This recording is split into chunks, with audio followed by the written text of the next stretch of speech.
انصاف کے ترازو رکھ دیے جائیں گے، کسی پر کوئی ظلم نہ کیا جائے گا. قیامت کے دن اتنے بڑے ترازو رکھے جائیں گے کہ ان میں آسمان اور زمین کا بھی وزن کیا جا سکے.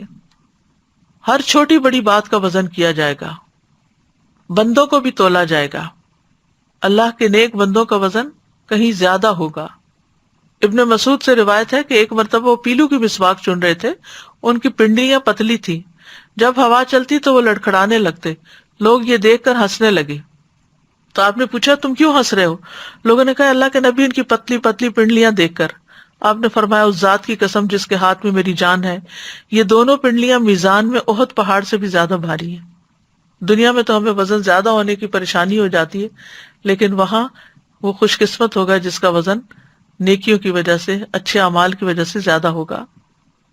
جو لوگ اللہ کی آیات کا انکار کرتے ہیں، اس کی ملاقات کا انکار کرتے ہیں، انہیں ان کے نیک اعمال کا کوئی بدلہ نہیں ملے گا، ضائع ہو جائیں گے، کیونکہ ایسے لوگ ہمیشہ جہنم میں رہیں گے.